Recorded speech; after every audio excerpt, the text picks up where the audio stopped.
So here's the second part of it. So basically, the police reports are being held hostage. I need to find or can sue a city and has won, because I don't think I'm the only or sole person that has went through some kind of victimized crime where I become the criminal, or looked at as the criminal, and the criminals are looked at as the victim. But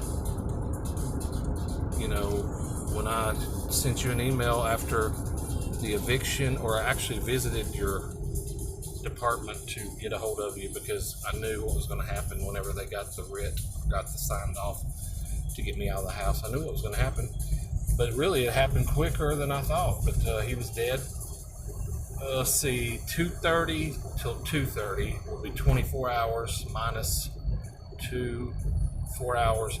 So 20 hours after the judge signed my eviction, which that's another part of it.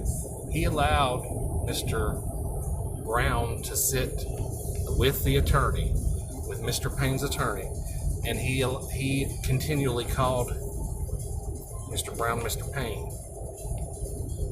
My attorney got to speak 2 minutes and he was shut down, and the judge was like, okay, we're getting the writ.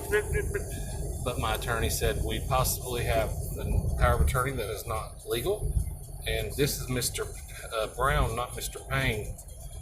And he's like, just kept talking and stating this Mr. Payne, this Mr. Payne, Mr. Payne, Mr. Payne. And this guy, his power of attorney was revoked January 22nd, and he's allowed to sit in a court procession. Who checks that? Who checks to see if he's still power of attorney, or if he's Mickey Mouse? Because basically, to me, he was Mickey Mouse. Well, not Mickey Mouse. He was Diablo, sitting in as Mr. Payne. He was allowed to sit there while the attorney spoke to him, while the judge spoke to him, and leave the courtroom, and was allowed to get a writ of possession signed, was allowed to spend money to a sheriff to throw my stuff out in the yard. This was after July 11th. Let's just say he still had power of attorney. Well, July 11th was the last day that he was allowed to act as power of attorney, because Mr. Payne was murdered, I believe. He was murdered the day following my eviction. So the eviction happened. 10 days later is when they came to throw my stuff out. So Mr. Brown used the funds from the estate illegally. He illegally was allowed to evict me